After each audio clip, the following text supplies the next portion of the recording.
Star Network is here. Hold no punch! I'm real revolutionary right now. Black power. Support this man, Black media. He makes sure that our stories are told. Thank you for being the voice of Black America, Roland. Stay black. I love y'all. All momentum we have now, we have to keep this going. The video looks phenomenal. See, this difference between Black Star Network and Black-owned media and something like CNN. You can't be Black-owned media and be scared. It's time to be smart. Bring your eyeballs home. You dig?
Today is Thursday, July 25th, 2024. Coming up on Roland Martin Unfiltered, streaming live from the Black Star Network. We are here in New Orleans at the National Urban League Convention. From here, we'll be hearing from Melanie Campbell, who leads the National Coalition on Black Civic Participation. Also, we'll hear from Arian Simone about what's happening with the Fearless Fund as they continue to battle right-wing conservatives who want to shut them down for helping Black and Latino women when it comes to getting venture capital. So we'll hear from them. Also, we'll show you Vice President Kamala Harris's first presidential ad.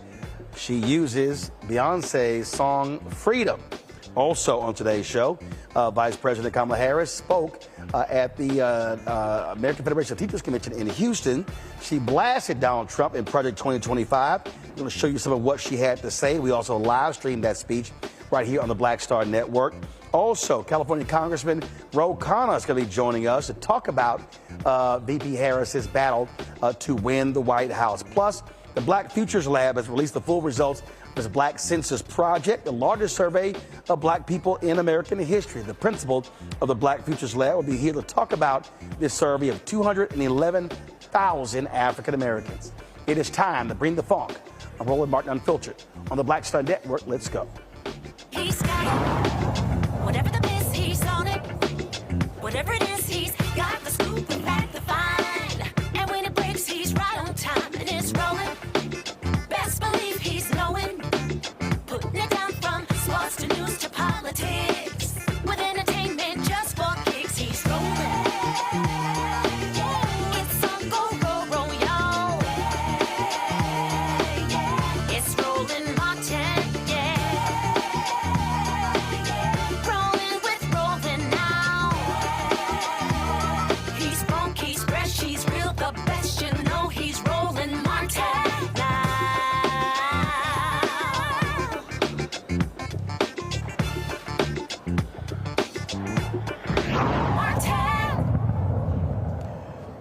Playing this speech first.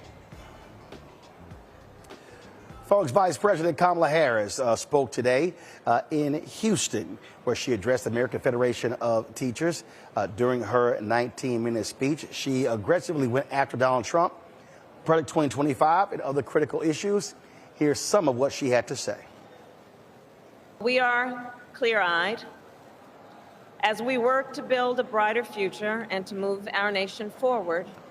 There are those who are really trying to take us backward. And you, I'm sure, have seen their agenda, Project 2025. Randy, can you believe they put that thing in writing?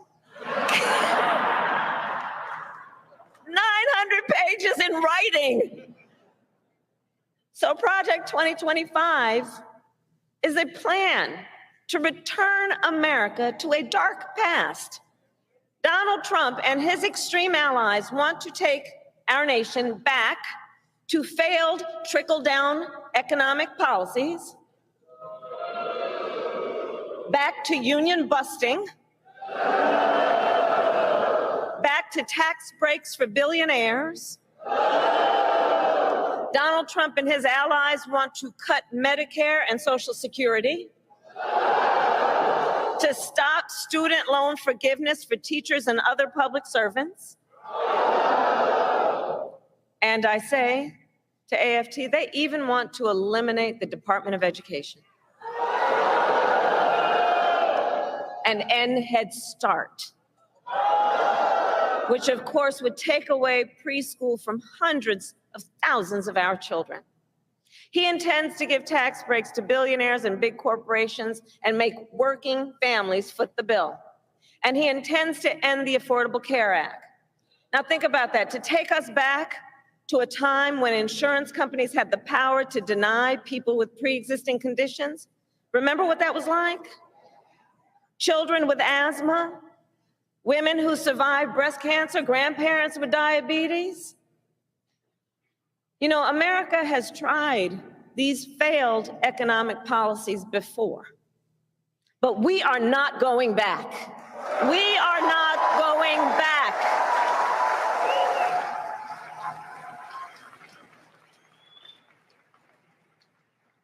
No, we will move forward. And one of the best ways to keep our nation moving forward is to give workers a voice, to protect the freedom to organize, to defend the freedom to collectively bargain, to end union busting.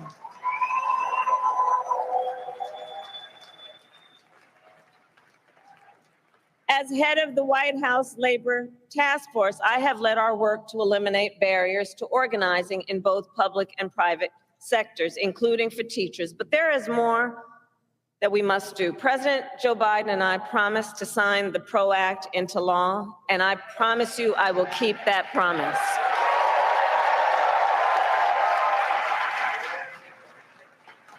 Because when workers join together and demand what is fair, everyone is better off. Understand, and I say this everywhere I go, understand, you may not be a union member, but you should thank unions, and I'm looking to the cameras in the back of the room, not them, but the people who might be watching. You may not be a union member, but thank unions for the 5-day work week, for the 8-hour workday. Thank unions for sick leave and paid family leave and vacation time.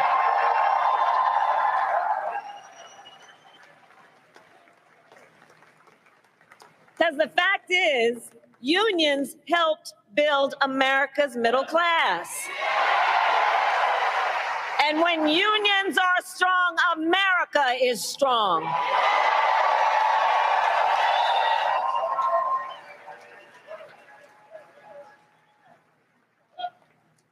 So AFT, ours is a fight for the future, and ours is a fight for freedom.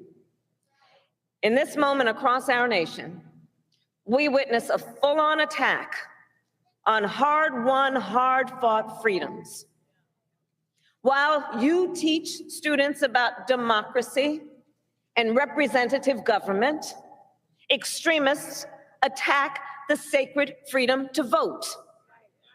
While you try to create safe and welcoming places where our children can learn, extremists attack our freedom to live safe from gun violence. They have the nerve to tell teachers to strap on a gun in the classroom, while they refuse to pass common sense gun safety laws.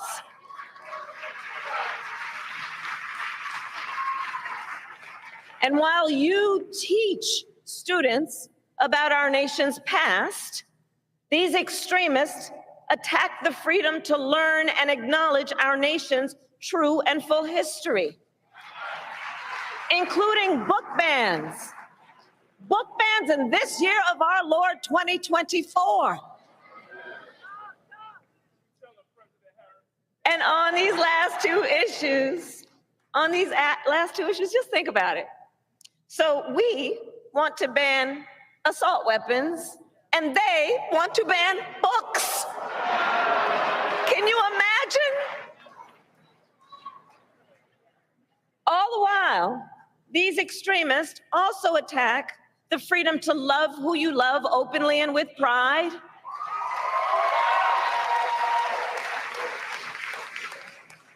They passed so-called don't say gay laws. Now I have to tell you, so many of you may know, in 2004, on Valentine's Day weekend, I was one of the first elected officials in the country to perform same-sex marriages.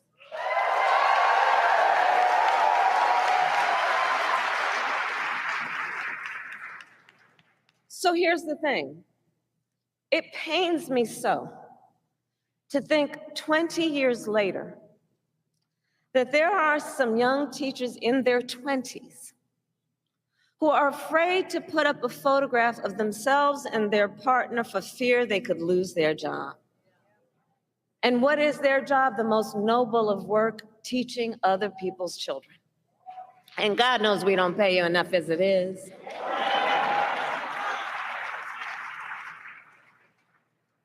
In this moment, we are in a fight for our most fundamental freedoms. And to this room of leaders, I say, bring it on.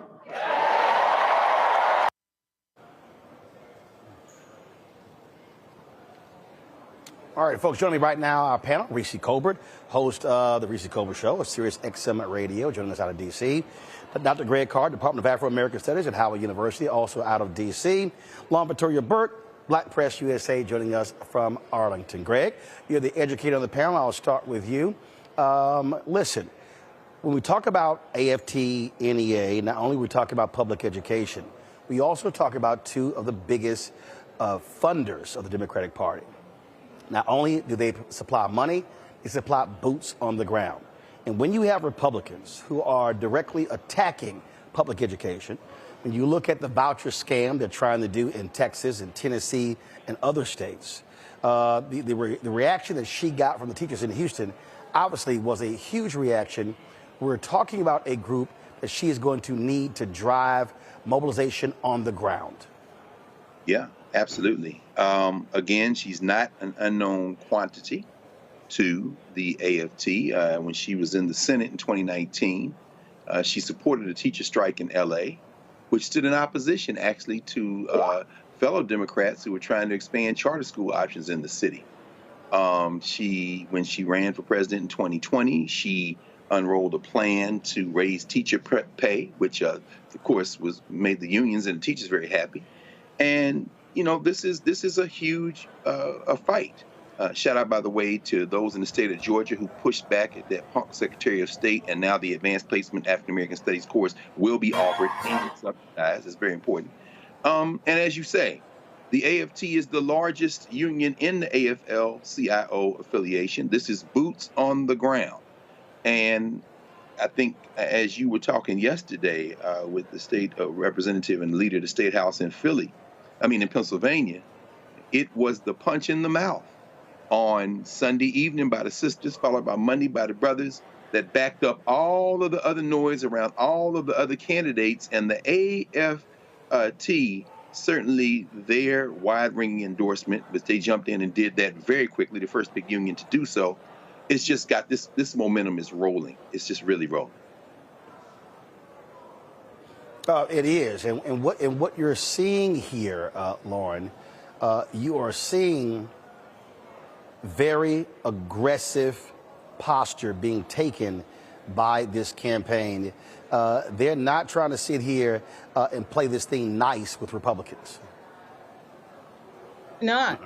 We see that in their messaging, in their statements. Obviously, they have someone who is young and aggressive doing their statements, because their statements have been quite something and quite a huge change from what we typically see from the Democratic Party. And I think this is why generational change often is very important. It is amazing. It is a night and day switch. It's a much more aggressive campaign. It's a much more updated campaign, from the use of Beyonce to the statements that are coming out, the things that they're attacking. The speed is completely different. And of course, unions play a huge role in Democratic campaigns. And, you're going to see SEIU out there knocking the doors, and UAW. And of course, President Biden was the first to join a picket line, which was UAW. But unions are huge. Hopefully the Teamsters will wake up to that, because the Teamsters president decided to make a speech at the Republican National Convention, which actually made absolutely no sense whatsoever, Sean O'Brien. But maybe he'll come around as well. But of course, all the major unions have endorsed the Democrats, who of course spend so much of their time working on union issues, labor issues, minimum wage, et cetera, and so on, and while the Republicans spend all their time fighting against all of that. You know, Reese, to the point Lauren made there, I think that is a really important one in terms of how they've taken a much more aggressive tone towards Donald Trump and the Republicans. A press release went out today where they literally put in the headline, 78-year-old convicted felon. They're not trying to be nice about this here. And I think, listen, when you deal with a bully, you have to hit a bully square in the eye. And you remember, and I've talked about it a lot, and Michelle Obama kept talking, made a famous comment, when they go low, we go high. Now, this Biden, this Harris for president campaign, they like, you hit us low, we gonna hit you lower.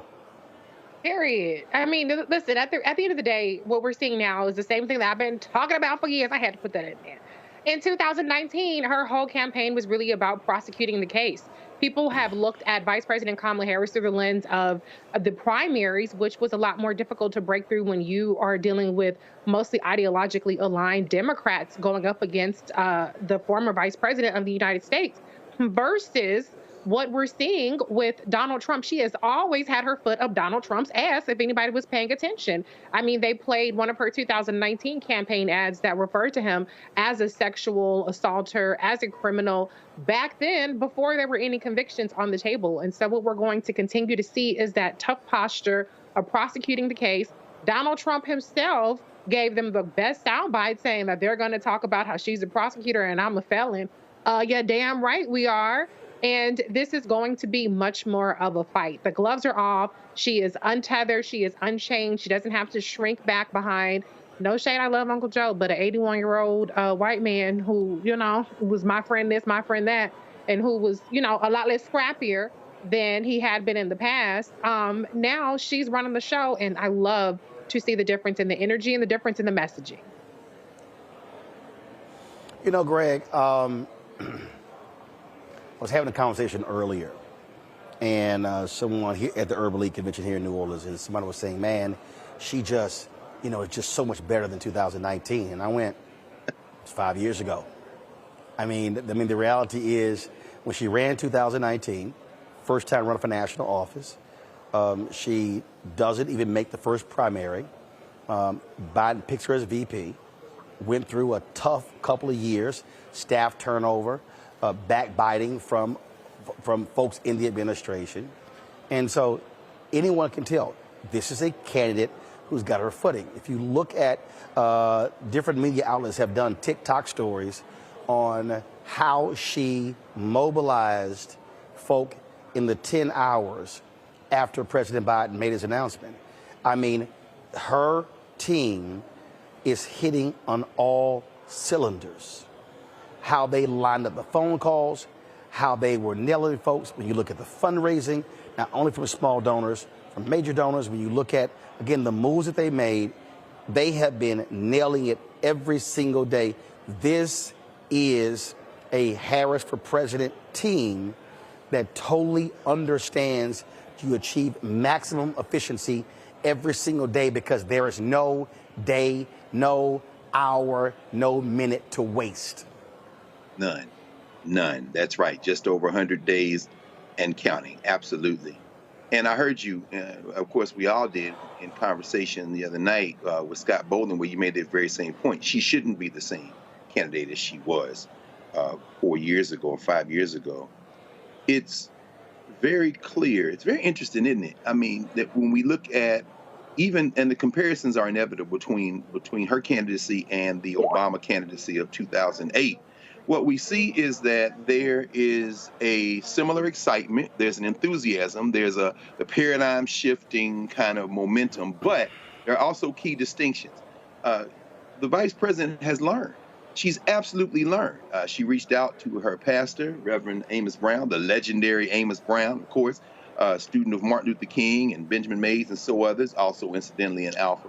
I saw that same letter, Roland, about don't wear your colors if you're going to make an endorsement, but they just came out from the national office. But it's not a Jeremiah Wright moment, though. It's not Jeremiah Wright. You can't attack Amos Brown, and her tie to the Black church is indelible, and she maintains it. Will I Am took that speech from when you were covering in Iowa with everyone else as Barack Obama shocked the world with the yes we can, and then Will I Am remixes it and gives Barack Obama his first campaign song. Well, I think the endorsement of Beyonce not only trumps that, it sets a new standard. And so when it comes down to her campaigning, the speech today she gave, Randy Weingarten led in with the full guns blazing attack on Donald Trump. But the speech she gave today hit the perfect sweet spot to deal with the educators and deal with organized labor. Now, her pick of a vice president, Ed Luce, writing in the op-ed page of today's Financial Times, referred to J.D. Vance as the new hillbilly in chief. Well, now she's got to pick a vice president, and that might pose a little bit of a problem. The AFT doesn't particularly like Josh Shapiro, for example, who has been a little bit too friendly around school vouchers for the taste of those unions. So now we're going to see, as she steps into this role, her speaking as a potential executive in chief, not a second in line, not a person who now can kind of have time to get up to speed. She's going to have to be presidential now at the policy side, and I think she's proving over the first few days of the campaign she's more than up to that challenge. Lauren, see, for me, this is what I like. This is a graphic they put out that is clear. When we fight, we win. I believe, and I agree with what Greg is talking about in terms of sort of the excitement that's similar to 2008. But that was about change and hope. That was aspirational. I believe what people are saying is they want this. They want a candidate that is ready to kick ass.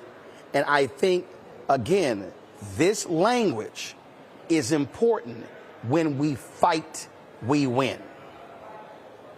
Yeah, and this is the era that we live in, where fighting is extremely necessary when you're going up against fascism and you're going up against liars and you're going up against racists, which is what she's going up against.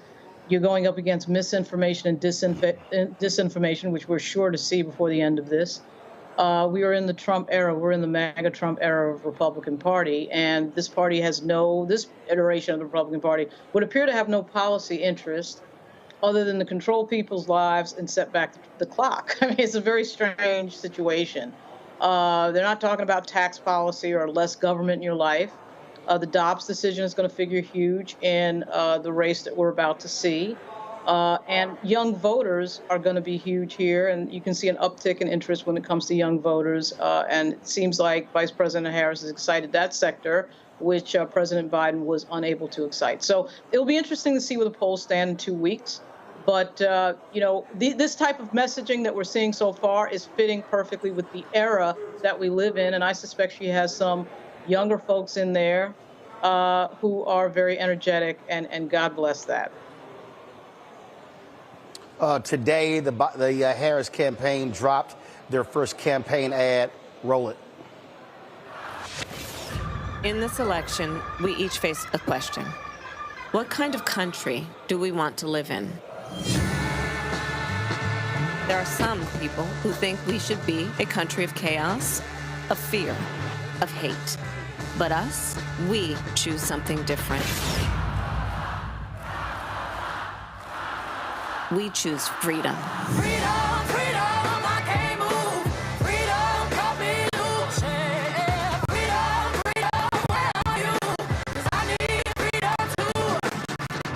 Freedom not just to get by, but get ahead.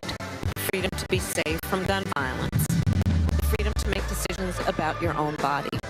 We choose a future where no child lives in poverty, where we can all afford health care, where no one is above the law. We believe in the promise of America, and we're ready to fight for it. Because when we fight, we win. So join us. Go to KamalaHarris.com and let's get to work. I'ma keep on running cause the winner don't quit on themselves.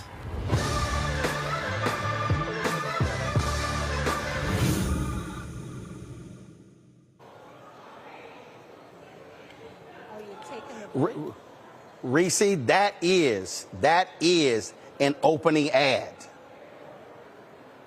That's a damn good ad. I love that it really does showcase the big tent of the Democratic Party. It gives her some rock star vibes. Lean into it, girlfriend. You are the top of the ticket now. People are coming out to see you, and I love that it really just showcases the range of the policies, the range of the support. You saw people who were clearly different vocations, union workers. We saw multi-generational families. We heard the word poverty. I'm sure Dr. Reverend Barber would be very happy to hear that. I don't know how often we hear that in a campaign presidential ad. It was actually quite a bit aspirational, and it really did give something to fight for and to look forward to. And I'm so interested to see how much of her 2019 platform, how much of her Senate platform actually gets revived as part of this campaign. I know that President Biden did ingest a lot of her more progressive policies in there, but I would love to see her revive her talk around equal pay for teachers, her talk around $500 a month credit for families making under $100,000 a year, for singles making $50,000 a year, her Rent Relief Act, which was capping your rent prices at 30% of your income. I would love to see a lot of those initiatives make a comeback under her presidential platform and give people something more to look forward to. And luckily for her, she doesn't have to run away from the Biden-Harris record of accomplishments. And that's why we have the winning hand that we're dealt here. And it's all about energy. And that energy that ad brought the energy. We were texting earlier as I was flying in this morning, and Lauren had said, man, they got a new ad out. And Greg, when I posted the ad, your response was, wow. You know, it's funny, we were talking about it earlier. Beyonce is an indelible brand. You know, this isn't her husband playing footsie with the owner of the Patriots and getting us all bemused. Of course, nobody should listen to Sean Carter on this anyway, you know, him, 50 Cent, any of them. Beyonce's brand is indelible. The K-Hive and the Bayhive together, man, that's, you know, first of all, how many, I can't even count maybe that high in terms of a licensing thing to even be requested. The fact that she said you can do it, which is an endorsement. You know, the only thing now is the question of when is Taylor Swift going to come in and lock hands with Beyonce, form like the Wonder Twins, and drive the rest of them hillbillies crazy. So the momentum in this, yeah, the enthusiasm, it feels like 08, but then let's be clear. This is a very different campaign than the Hope and Change campaign of 08, as you say. You know, as the vice president continues to gain her footing, hopefully she won't, and probably she won't. And Reese, I agree with you. I mean, bringing back some of those things from 19, his Senate work, and from the 20 campaign is going to be crucial at this point, because as Steve Phillips calls them, those smart-ass white boys, meaning the consultants, you know, stay away from them. She's sending a message to the consulting class, to the pundit class. Nah, we got this. The other thing, of course, was that thankfully she did not preside over the speech by the ICC's newest war criminal, Benjamin Netanyahu, scheduled, of course. I guess, did she meet with him today? I'm not sure. I didn't see an update. She's supposed to, I think, come back into D.C.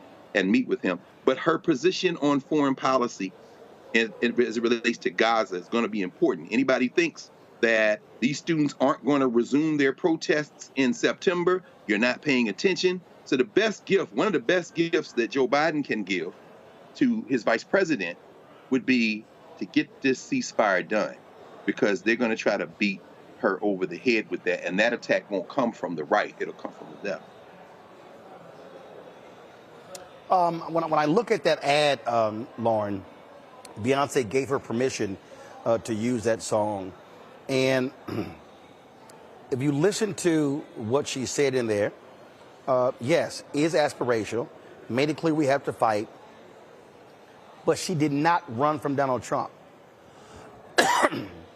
They used the headlines as him as a convicted felon in the ad. That's making it clear he is the target for this campaign. Yeah, they say that whoever is the issue, whatever candidate is the quote issue in the campaign is usually the loser. This campaign had gone so long with President Biden being the issue of the campaign, or being the candidate in the campaign, where everything was centering around some problem related to him. And of course, it's easy with Donald Trump to make Donald Trump the issue, because once he starts running his mouth, he becomes the issue. Question is the media ever going to catch on to that? And this is why it's so important to have people who are doing the messaging, who are in the generation of people like Reese Colbert, Too Raw, Too Real, and people who actually know what they're doing when it comes to communication strategy that puts it where the goats can get it, as they say. I mean, this idea that we're doing messaging as if it's 1990 or 1986 has got to go by the wayside. The messaging for the Democratic Party has been terrible. But in this last few days, we've seen from the Harris campaign a younger, faster, more direct form of messaging. And this ad is a real cherry on top of that sundae for the week, because obviously using Beyonce and the message of the entire thing, and as Reese already brought up, that the images in the ad display everyone who is a member of underneath the big tent that is the Democratic Party. So it's well done, and hopefully they will do more of that. It's been very aggressive, and it's a great change from what we typically see from the Democratic Party. All right, hold tight, folks. Got to go to a break. We come back more on Roland Martin Unfiltered on the Black Star Network. We'll talk about the Black Census Project. They surveyed 211,000 African Americans, getting their thoughts and perspective on the issues they care about when it comes to this election. Don't forget to support us in what we do, folks. Join our Bring the Funk fan club. Your dollars make it possible for us to be able to travel around the country. We broadcast this show from places like this, National Urban League Convention here in New Orleans. You can see your check and money order to P.O. Box 57196, Washington, D.C., 20037-0196. Cash App, $ RM Unfiltered, PayPal R Martin Unfiltered, Venmo is RM Unfiltered, Zelle, Roland at RolandSMartin.com, Roland at RolandMartinUnfiltered.com. Download the Black Star Network app, Apple phone, Android phone, Apple TV, Android TV, Roku, Amazon Fire TV, Xbox One, Samsung Smart TV. We'll be right back.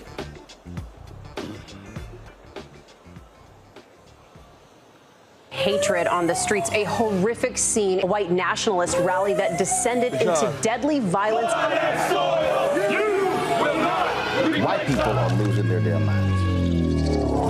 As an angry pro-Trump mob storms the U.S. Capitol, we've seen shooting. We're about to see the rise of what I call white minority resistance. We have seen white folks in this country who simply cannot tolerate black folks voting. I think what we're seeing is the inevitable result of violent denial. This is part of American history. Every time that people of color have made progress, whether real or symbolic, there has been what Carol Anderson at Emory University calls white rage as a backlash. This is the rise of the Proud Boys and the Boogaloo Boys. America, there's going to be more of this. Here's all the Proud Boys, guys. This country is getting increasingly racist in its behaviors and its attitudes because of the fear of white people. The fear that they're taking our jobs, they're taking our resources, they're taking our women. This is white fear.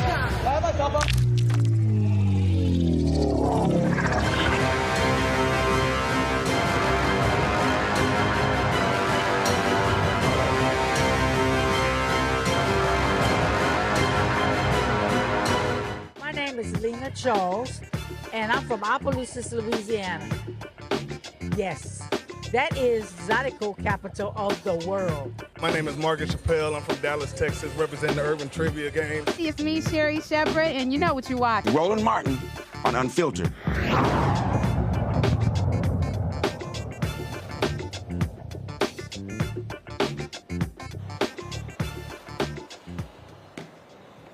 All right, folks, we often talk about these surveys and polls that rarely take into account a significant amount of African Americans. Well, the Black Futures Lab, they have released their survey. They surveyed 211,000 African Americans, the largest survey in American history. Joining us right now is Kristen Powell. She is the principal of the Black Futures Lab and the Black to the Future Action Fund. She joins us from Dayton, Ohio. Kristen, glad to have you on the show.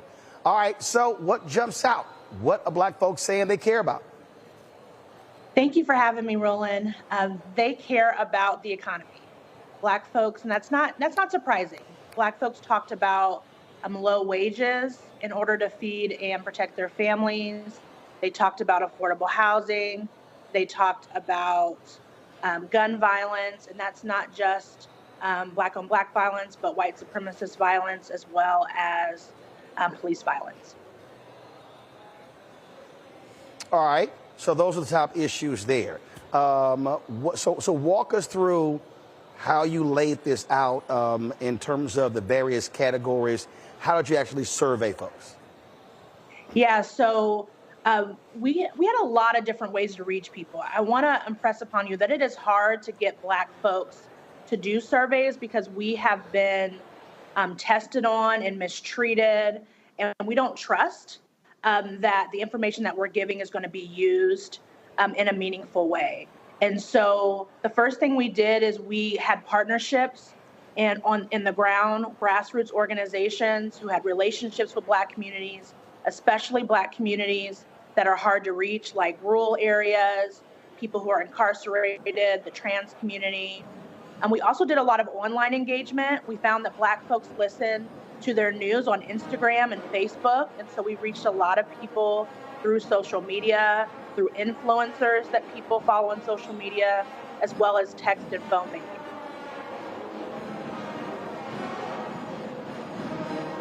All right, so you're able to do that. As y'all can tell, we're here in New Orleans for the National Urban League Convention, so it's no surprise you got a second line band that just struck up behind us. I'm not sure where they are. So in terms of the issues they care about, they also share thoughts about political parties and candidates. They did. So we asked a few questions about political parties and candidates. We asked people kind of what party that they align with. 70% of people polled said that they align with the Democratic Party. 2% said they align with the Republican Party, and about 23% identified as independents. But it's really important to understand that as we look deeper at the data on those independents, that most of them actually share Democratic values. So the narrative that's coming out that independents, at least Black independents, are up for grabs by either party is not supported by data. What we're actually seeing is that Black folks align with the values of the Democratic Party. However, they have not been delivered for. And because of that, they don't want to say they're Democrats. So instead, they say they're independent and many times don't vote. We also asked Black voters about specific politicians, which politicians they trusted or found more favorable than others. Kamala Harris was actually found as the most trusted federal politician. 71% of respondents said that they trusted her, compared to 5% that said they trusted Donald Trump. All right, questions from the panel. Lauren, you're first. So what, when you talk about independents, how did you know that they were aligned with the Democratic Party? Like, what in the survey indicated to you that the independents were aligned with the Democratic Party? We asked them. So people that said they were independent, we asked them which party do they align more with, or which party do they like their platform more. And most people that said they were independent said that they liked the platform of the Democratic Party more, but did not want to define themselves as Democratic. Okay, thank you. Reese. the top economic issues. I remember I followed the Black Census Project back in 2019, and some of the things were about wages and rent and things like that. So can you just dive a little bit more into the actual economic priorities of Black voters in the survey? Yeah, so we asked two questions about issues. One, what problem areas do they care most about? By far, low wages was the number one, but people also talked about access to affordable housing, access to affordable health care, affording college. And then secondly, we asked people of policies, what type of policies do you want to address these problems? By far, 97% said that they wanted more funding for higher education. We also heard Black folks talk about more government aid. And, you know, there's the narrative that Black folks just want a handout. That's not true. When we asked them about that government aid, we did some focus groups also to align with this survey. People wanted more funding for their small business. They wanted better schools for their kids. It's not about a handout. It's about we're paying into the tax system and we expect to get things back.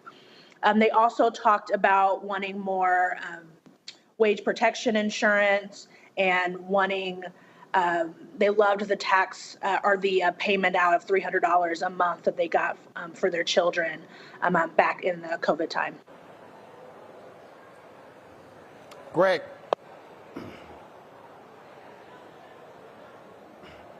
Greg? Sorry about that, Roland. Sorry, I was muted. Thank you, Kristen. Thank you, sister, for this work. And reading the executive summary, a couple of things jumped out I want to ask you about, just in terms of how you interpret this. As you say, the Vice President Harris is 71% Black folk trust, but in the report it says she was tied with Nancy Pelosi, which I thought was interesting. And, you know, and of course the Democrats were at the top. But when you all asked about confidence in institutions, corporations were at the bottom in terms of what Black folk that was surveyed trust either not at all or very little. Interestingly enough, just above that were elected officials and then the police. So police, we trust elected officials less than the police, and corporations least of all. But the question I want to ask you, I thought was interesting, when you all surveyed us and they talked about, and the respondents talked about support for policy proposals, percent who strongly or somewhat favor. Those same corporations, when you asked whether or not folks agreed with or supported increasing taxes on large corporations, that number was at rock bottom at 16%. Why, if we don't trust corporations, do we not want them to pay their fair share in taxes, do you think? Yeah, that's a great question. You know, when you do good data collection, sometimes we conflict ourselves, right? Black people have some contradictions. So when we looked at that, just to reframe what he said, Black people by far, when we asked them what institutions do they trust, said that they trusted corporations the least, as well as federal government and the police. But we don't want to raise taxes on corporations. And when we went to our focus groups and also just talked anecdotally to our folks, what we're finding is that there's a lot of rhetoric coming within their jobs, within their corporations that they work for. A lot of our folks, especially in rural and small cities, are working in factories. They're working in places where they're hearing rhetoric from their people that they work with, as well as their bosses, about why they're not getting a raise or why conditions aren't better in their facilities. And that rhetoric is making them think, well, I'm not getting what I need because they're paying too much in taxes, even though I don't trust them. So there's a lot of contradictions there, but I think that happens to come from the environments that they're working in. So what you're saying is that what's happening is you got folks, they're scared for their jobs. And so the companies are saying, oh, my God, if they raise taxes, we got to start laying people off, not realizing that the corporate tax rate that is being paid right now pales in comparison to what it was 30, 40 years ago. Also, the amount of money that corporations have parked offshore is one of the reasons why people can't get any wage increases. And lastly, when you talk about these same corporations, These are the folks who, when they got that Trump's tax cut, they made clear they were not giving the money to workers. They used it for stock buybacks. And so I get the average person. I get them being concerned about their job. But the reality is the companies they're playing banana in the tailpipe games. Right. Right. And one other thing to add to that we found when talking to people about that question specifically is there's also been a big movement in our community to own our own businesses, have our LLCs.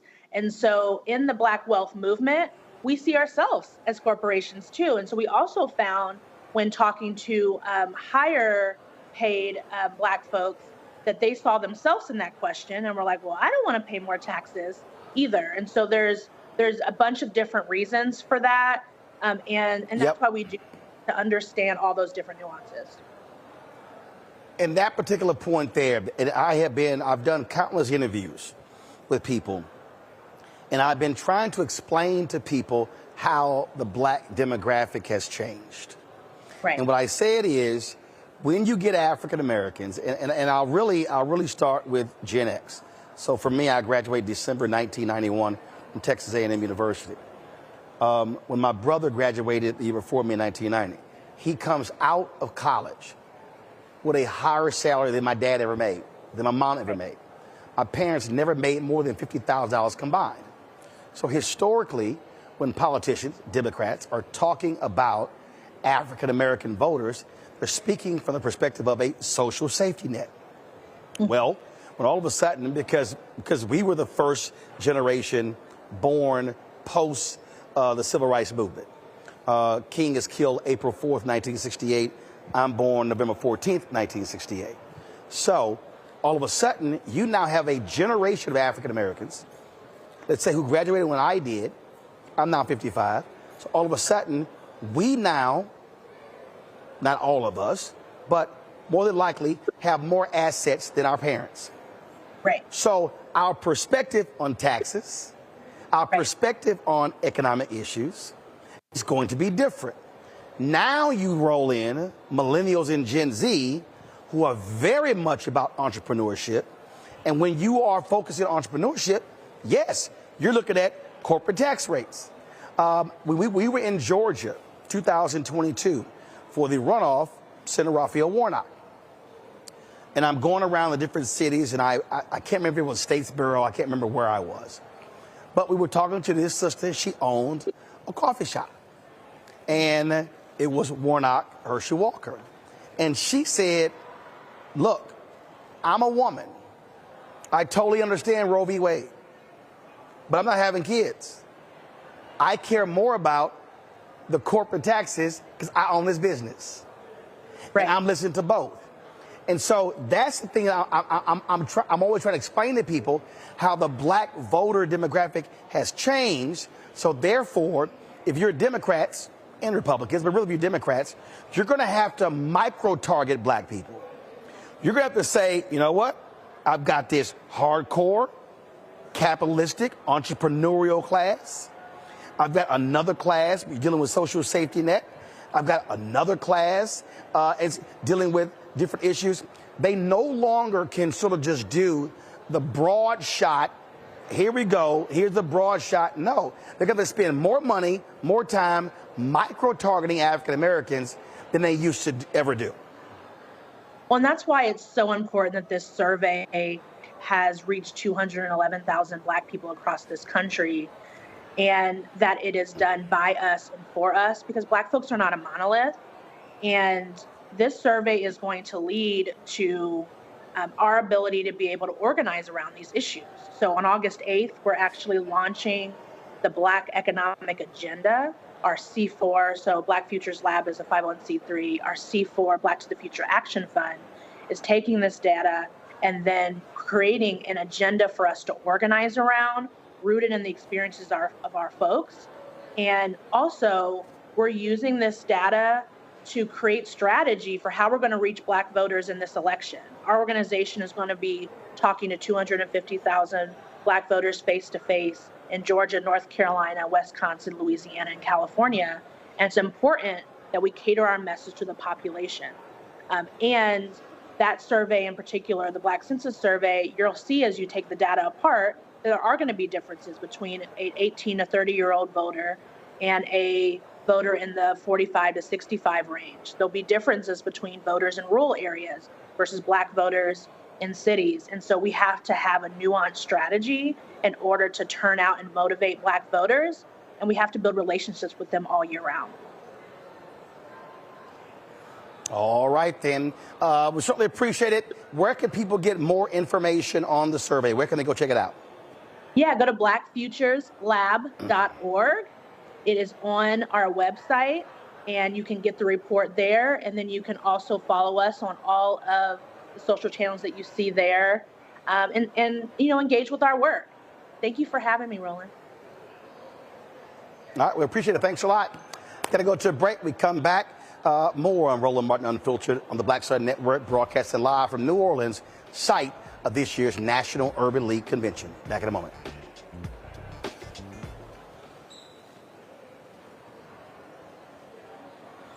Coming soon to the Black Star Network. I still have my NFL contract in my house. Having a case. It's 4 of them, my 4-year contract. I got a $600,000 signing bonus. My base salary for that first year was $150,000. Matter of fact, $150,000. $150,000. That's what I made. $150,000. Now think about it. My signing bonus was a forgivable loan, supposedly. When I got traded to the Colts, they made me pay back my signing bonus to them.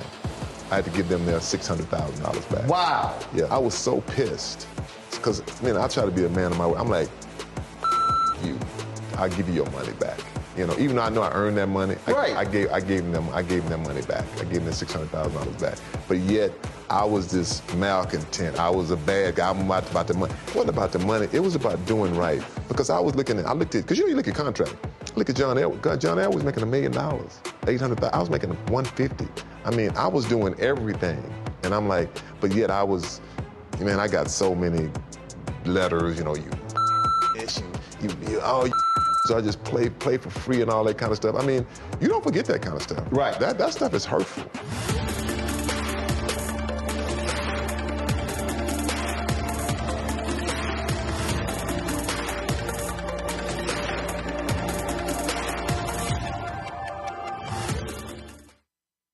Hello, I'm Jamia Pugh. I am from Coatesville, Pennsylvania, just an hour right outside of Philadelphia. My name is Jasmine Pugh. I'm also from Coatesville, Pennsylvania. You are watching Roland Martin Unfiltered. Stay right here.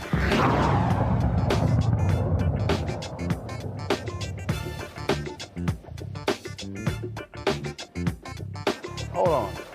Do we have like a wash?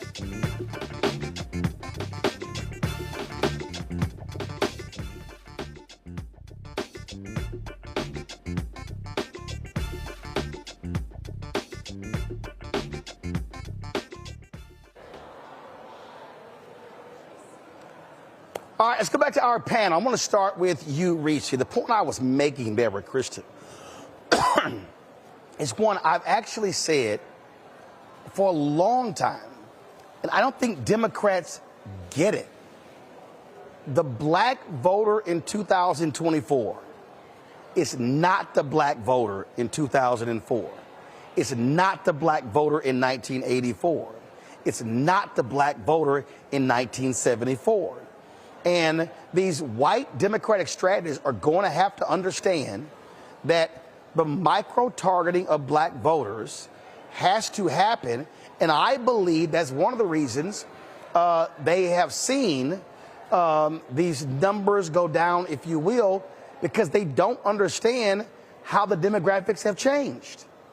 Absolutely. I mean, Black voters are not a monolith, and Black voters have different socioeconomic priorities, maybe even some different priorities in terms of climate change, as opposed to infrastructure or even healthcare. People who have pensions and healthcare through their job, maybe that's not as big of a priority for them as opposed to inflation or gas prices. And so what the Republicans have figured out is how to micro-target Black people for a dissuasion campaign. But yet Democrats haven't necessarily taken the efforts to micro-target Black people people in the same way, not just for affirmative messages and pitching the policies and the accomplishments of the administration or the Democratic Party, but also targeting them to undo the disinformation campaign that we are targeted with.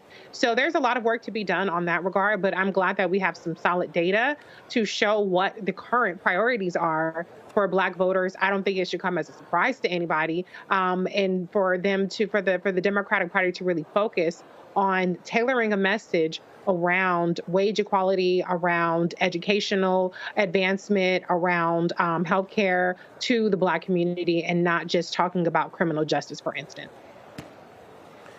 And see, Lauren, when people talk about, oh, Trump and the Republicans in a Black male vote, they are leaving out the economic piece. The reality is, if you're talking to a barber, you're talking to a restaurant owner, you're talking to a business owner. I remember when the Trump tax cut happened, talking to a business owner in Houston who said, I don't like Trump, I don't like the Republicans, but the reality is that tax cut put $500,000 more in my pocket. Now, people have to understand that's real. And again, I think that when you start breaking down these different groups among African Americans, when you start talking about those who own companies, their views are going to be different than non-owners. Yeah, well, the Democratic Party, makes its decisions, generally speaking, on spending on voters based on what group of vendors they really actually want to fund rather than what group of voters they need to come out. And certainly when you consider that Black women and Black men are number one and number two in terms of dedication and reliability with regard to voting Democrat, you would think that they would be investing a lot of money into Black voters. But it's amazing how we wake up and find that the money is invested in Nikki Haley voters that they're trying to convert into the Democratic Party, or Donald Trump voters that they're trying to convert into the Democratic Party, which is an extremely expensive voter, if you even get that person, which is highly unlikely. The theory that Stacey Abrams put out there many years ago, that for some reason the old heads don't want to listen to, that if you can just get that Black voter into the voting booth, you have a over 90% chance of success if you're the Democratic Party, really needs to be listened to. And in an era of record fundraising where we see $200 million raised in about 4 days, the question is, where exactly is that money going? Will it be invested in the micro-targeting of Black voters, the most reliable voters for the Democratic Party, or is it going to be invested, as usual, in television and, these sort of starry-eyed, theories that you can get a Republican to convert to being a Democrat? I think we know the answer, but let's see if the Harris campaign can change some of that decision-making we've seen before. See, Greg, the reason I think this is important is because, and I've said this just constantly, the further you get away from the Black civil rights movement, you have to understand mortality. We don't necessarily want to talk about it. Of course we don't. But the reality is this. The further you get, as each year passes, we are losing Black baby boomers. And we're losing that group that's like right in between Black baby boomers and Gen X. And so what that happens is, the further you get away from the Black freedom movement, the numbers don't lie. Black people, and this survey is in there, are less likely to self-identify as Democrats. So, she said it. Folks who call themselves independent, their views align with the Democratic Party. So these are people who say, I am not going to self-identify. I am not calling myself a Democrat. Which now means that in 2024, 2025, 2026, all of a sudden, in 5 years, Gen X hit 60. Now, millennials and Gen Z Right. That group, in a significant way, will not self-identify as Democrats, which means the Democratic strategy has to be totally different. And if we'll be honest, a smart Republican will know how to pick off a significant chunk of that black vote with the right message. You are absolutely right. It is heartbreaking, but it is real. Yesterday morning, I was in class with an Introduction to African Studies class with some young people, and we were, one asked about the assassination attempts. We talked about that a little bit because we know Christopher Wray testified on the Hill yesterday. And we asked them, we said, you know, will that make people more inclined to vote for Trump? And almost universally, they said, yeah. Why? Because, you know, that meme with 50 Cent with many men. I'm like, wow. These are 18-year-olds. They're incoming freshmen at Howard, fresh women, fresh people. When you combine that with the fact, and I forget where I read the report a couple of weeks ago, you may have reported on it, where I was saying that people who get their news from social media, Instagram, TikTok, that kind of thing, they don't necessarily look at the news or so-called news that's coming across. They're scrolling the comments. Then it underscores the capacity, as Reese has been telling us, that, you know, this misinformation, this disinformation campaign is real. Finally, I'm reading a new book on what's called central bank capitalism and shadow banking, financial institutions that exist outside of the existing regulatory frameworks. These are these central banks. Money is moving everything. The political parties, of course, are beholden to the donors. We just saw the hit job on Joe Biden carried out by people who are linked to, and then ultimately the donors. Neither of the political parties is going to mess with that. That revealing survey information that this is a society, a capitalist society, that has convinced poor people that they don't want to tax corporations because one day they're going to be rich. I don't, like you said, I don't think it's really about their companies as much as it is, you know, that they're going to be rich. That kind of disinformation with small business owners caught in between really is a foreshadowing of the real crisis we have, not just in the United States, but all over the world. The election in France, the chance that's going to stunt for re-election in Germany. But what happened in India? What happened in South Africa? Poor people are suffering. When you talk to Reverend Barber and Jonathan Wilson Hartgrove about that new book, White Poverty, that is real. Expand the political party to include those who have not been participating, and you can transform the society. But if you're just going to play on the margins, then you're not going to get rid of those smart-ass white boys that Lauren is talking about. You're not going to get rid of those donor-based, central bank-based, unregulated company-based agendas. And the people who are going to suffer the most are going to be our people, monolithic or not. To that particular point that Greg makes, Reese, cord cutting, the shift to streaming, the reality is cable news, average viewer age of cable news is 64. It is. If I sat here and pulled up, so we've got 1.33 million subscribers. If I pull up our YouTube dashboard and pull up the analytics in terms of audience, what you will see is that the bulk of folk watch this show 45, 65 plus. Now, and again, numbers don't lie. The highest group that watches this show, this literally mirrors voting. I need everybody paying attention to what I'm saying right now. What I'm about to read for you literally mirrors voting. 38.2% of this, and this is just YouTube. So this is, we stream on Twitch, we stream on Facebook, we stream on Instagram, and of course we have the app. So but this is only YouTube. 38.2% of our audience is 65 plus. 28.8% is 55-64. 17.6% is 45-54. 35 to 44, 9.5%. 25-34, 4.4%. 18-24, 1.4%. 13-17, 0.1. So that means that what black-owned media has to do is what Greg said. So now let me flip over here. On Instagram,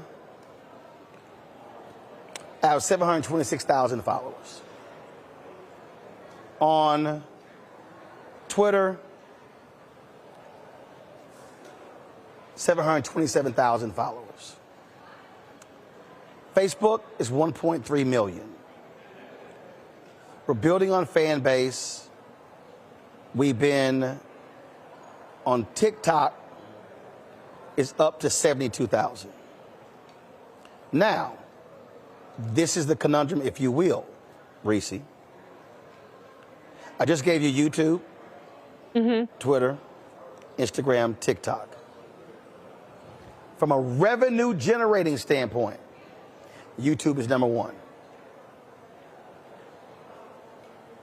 Facebook is number two, barely $1,000.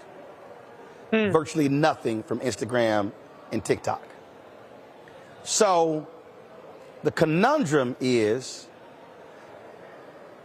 to Greg's point, I want to drive more messaging to educate folks on Instagram and TikTok, but this is how much money you're making on the platforms. So people have to understand we're in an information battle, but if I spend a ton of time driving content to Instagram and TikTok, there's no business. Yeah. That's the conundrum that we're in when it comes to the information. Yeah. Well, I mean, that's the information infrastructure, and that's the investment or lack thereof in the information infrastructure that exists. You know, it's a lot cheaper for chaos agents, Republicans, whoever the case may be, to sit up there and pay a couple $1,000s for a troll farm and bot farm to push out their message in the hope that it gets organically picked up by people who are foolish enough to believe disinformation, than it is to invest in the actual program and making sure that you invest in a staff and in production quality to drive the message home. You know, your earlier guest talked about credibility and cumulative engagement with people to build up that ability to be trusted in terms of our communities. And so that's really what it boils down to, is that we're up against a well-funded and actually cheaper and probably for their bang for their buck return on their investment. But that does not move the needle in terms of our progress. That only keeps us stagnant and actually empowers those that want to take us back. Yeah, and so for the folks who are listening, you have to understand the economies of scale. You have to understand what drives the business. And so for us, because we don't get the advertising dollars that we should, because conservative media being funded by billionaires, they've got their rabid followers. So a Daily Wire, according to their CEO, they'll generate $100 million. You're going to be hard-pressed to find more than 2 black-owned media companies that does $100 million. And those are traditional media companies. So what I'm trying to say, the battle that we're in is that the places where the next generation are getting their information, which is a lot of misinformation, it is going to be harder, Lauren, to correct if you don't have money coming from somewhere else to have the time and the resources to drive it to those platforms. Because the reality is this here. We could easily put up full segments on TikTok and Instagram. We're going to make zero. So now it's a balance here. So we might put up a 60-second clip on Instagram and TikTok to drive them back to YouTube, but that's the battle. And so I am very concerned about the next decade of what information. So again, next 10 years, so in 10 years, I'll be 65. I'm very concerned about the 13 to 17 group, because they're going to be 23 to 27. I'm concerned about that next group because they're going to be in their mid-30s. And where they're getting their information from. And that's why these troll farms from Russia, from China, from North Korea are going to be serious inhibitors to black progress if our people are getting bad information.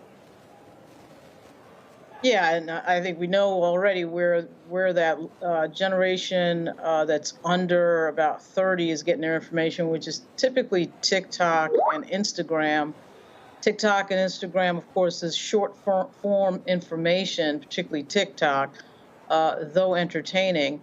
And, you know, I don't want to totally bash TikTok. I mean, you can actually learn some stuff. I've learned a lot of guitar on TikTok and also, too, about cooking. You know, it's an interesting thing. But when it comes to information that requires some nuance and some depth, obviously it's problematic.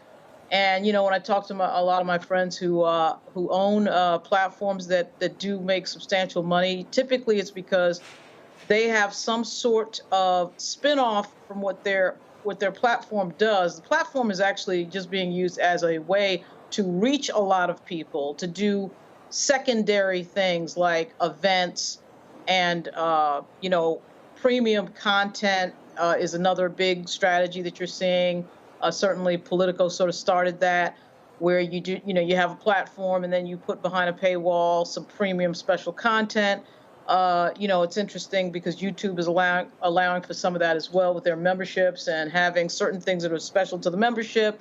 And then there's a lot of advice out there about courses with regard to what you do in your core subject matter on YouTube in particular.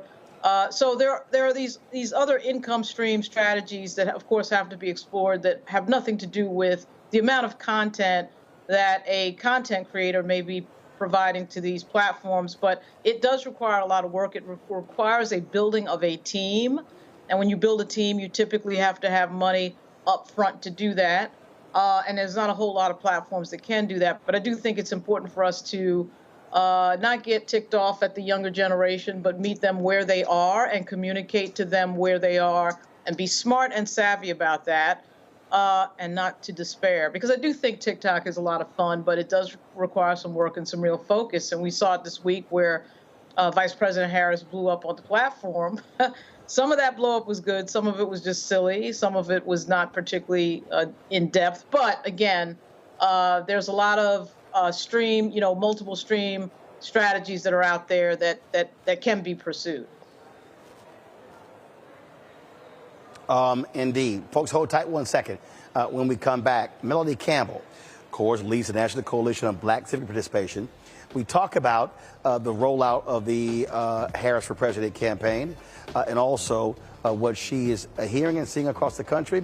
We'll hear from her next from New Orleans right here on Roland Martin Unfiltered on the Black Star Network. Be sure to support the work that we do. Join our Bring the Funk fan club. You can send your check and money order to P.O. Box 57196, Washington, D.C., 20037-0196.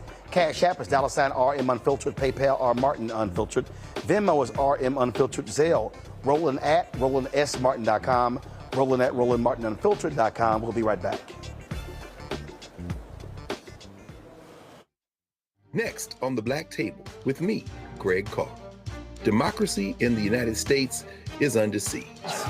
On this list of bad actors, it's easy to point out the Donald Trumps, the Marjorie Taylor Greens, or even the United States Supreme Court as the primary villains. But as David Pepper, author, scholar, and former politician himself says, there's another factor that trumps them all and resides much closer to many of our homes.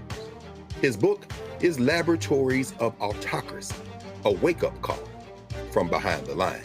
So these state houses get hijacked by the far right, then they gerrymander, they suppress the opposition, And that allows them to legislate in a way that doesn't reflect the people of that state. David Pepper joins us on the next Black Table, here on the Black Star Network. What's up, everybody? It's your girl, Latasha from the A. And you're watching Roland Martin Unfiltered.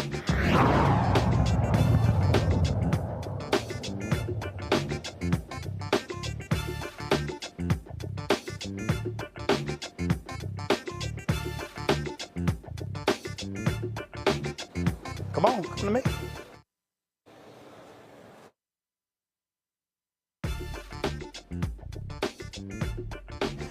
We've been live streaming events all day. You can go to our YouTube channel as well as Black Star Network to check it all out. A little bit earlier, after the women's luncheon, I chatted with Melanie Campbell, President of the National Coalition on Black Civic Participation, about the rollout of the Harris for President campaign.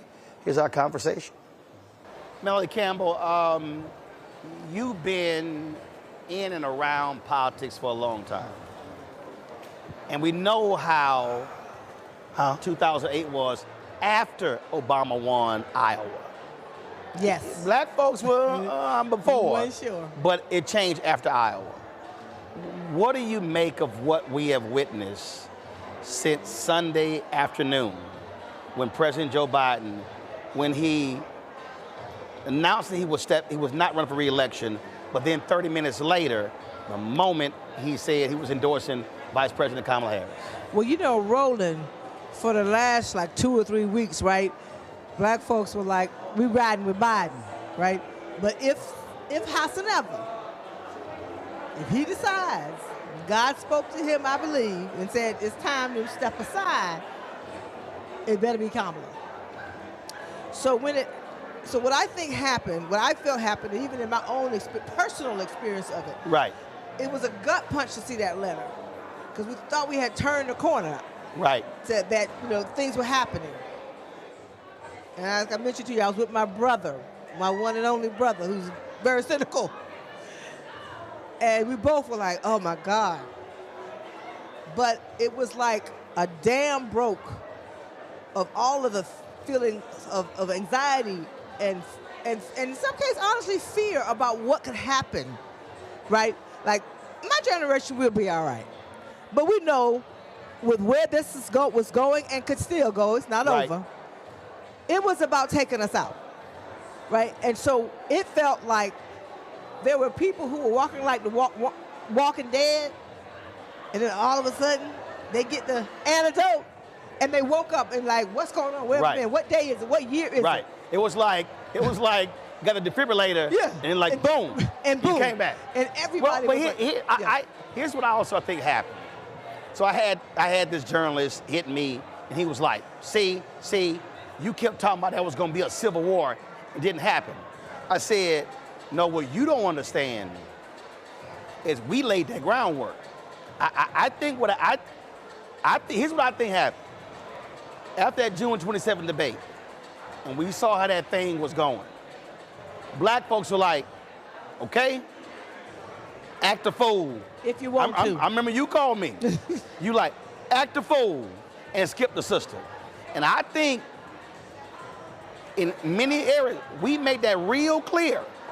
That's right. What was going to go down. What was going to go down, I'm telling you. If y'all try this open convention and skip the sister. It was not going to be pretty. So I think that was there, and folk were like, yeah, we better go ahead and get in line. Yeah, and do know, Roland, the letter that we wrote was headed towards 10,000 sisters and brothers and others, allies on that. We were cranking it up. Right. And so we were ready. You're right. So Sunday could have gone a whole different direction. It very much would have. I'm going to tell you it would have. Right. That call would have been about, heck no. If he had endorsed Vice President Kamala Harris. Yes. And all those folks didn't fall in line. Because remember, first day, Obama still ain't endorsed. Nancy Pelosi didn't endorse. That's right. Oh, I know. So all them, so we were all like, and so what happened was when everybody else did, they were like left on an island. Let me tell you something.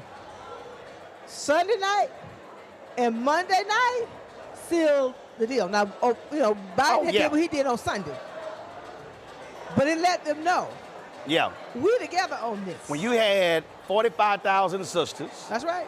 Raising $2 million. The next day, 55,000 brothers. Right. Raising $1.4 million. Then on Tuesday, the Latinas. That's right. They raised 90 grand in 90 minutes. Wednesday, the South Asian, the white women are meeting right now. Now, have you ever? Wait a minute. I said white people would say the they black have the white women's call. The black gay folk are having a call. Like so, right. This is what I said. That's what the movement part. I tweeted on Sunday. I said, like Beyonce said, it's time to get information. And folk got information. And folks are information. And that's why I say that it may not be the same. We were talking about this offline. It may not be the same kind of movement, but it is a movement. Oh, right? absolutely. It is, and it's not going to go away in 100 days. No. Right? In fact, when I was talking with, the guys who win with black men, yes, they normally do a call. Win with black women, y'all do a call every Sunday since 2024. Right. They do a call once a month. So the next day, they said, yeah. I said, no. Y'all going to a weekly call. That's right. I said, no, you ain't doing much. I said, brother, right. The intensity, because see, here's what I think happened. We talked about the dam breaking. Folk were waiting to align with something. So by creating the vehicle, Win with Black Women, because most of these folk, they didn't even know y'all been meeting. No, I know. So when that's why it went from 1,000 to 3,000, and then blew up. And they got put on social media. And the so, power of it, right? So they were like, I know y'all been meeting, but everybody didn't. And so I think folks were like waiting to latch on something. That's right. And I think that's what the response was. Right. And I think and the thing that I'm excited about it is there's so many other elections. We always talk about down ballot, Roland. I'm telling folks, okay, now let's get like strategic about what needs to. I'm not here as a 501c3 leader. I'm on my lunch break right now in my personal capacity. There is an opportunity to win up and down the ballot. There's an opportunity for the South to be in places that would not have been. Yes. If not for the presidential, possibly for the presidential. Well, already because black folks are going to turn out. Look, Trump was up 6 in Georgia. It's now 1. Exactly. So Georgia now is in play. And the numbers are there. Right. Right? And we're going to have to overperform because where we don't control, I'm like looking at the states and saying, where do we control the count so there's fairness? Right. And where we don't is where we better be real serious about being focused about that voter suppression because it's going to be real. I also believe what also is helpful is her tone. She's not come out trying to play this middle centrist. No. They dropped the press release today, said 78-year-old convicted felon. That's in the lead. They ain't sitting here joking around. And I think that tone is important because people want to see a fighter. Yeah, and you know, we've been around her for years. And she's just ready for this. She had gotten herself ready. She had built relationships on the ground with young people, going to all those college campuses, being in the community. So it's not. And that's the other thing that has been interesting to me with young people who were not excited about this election. Right. You know, and you got to give Joe Biden, credit. In fact, it's gone from Biden was +8. We got a letter circulating, Roland, to thank the man. Right. And I'm going to send that to you because he was +8 among young people. The newest poll, she's +20. Yeah. The other side got a problem, right? But we can't let off the gas. Well, right, and that's what. So what I said to the brothers, I said, guys, we can't waste any single day. That's right. I said every day between now and Election Day, we have to have maximum efficiency. Yeah. And right here in Louisiana where we are, Mark broke it down this morning about what's going on with this governor and the state legislature, how they reversing all of the progressive criminal justice laws and all these things. There's a congressional seat up here, and the only reason the man won because folks stayed home. And they're going to say, right. And see, what drove me crazy was we were talking about it. We had Gary Chambers on. We were talking about it, and a lot of other folks weren't. And I was like, y'all, right, missing it. This thing is going down. We got to be saying something. And folks are just kind of like, and I'm like, okay, this thing is happening. And so, and what that says to me is, we talk about all the time, there's no election we can take off. That's right, that's right. We can't go, you know what, we'll sit this one out. That's right.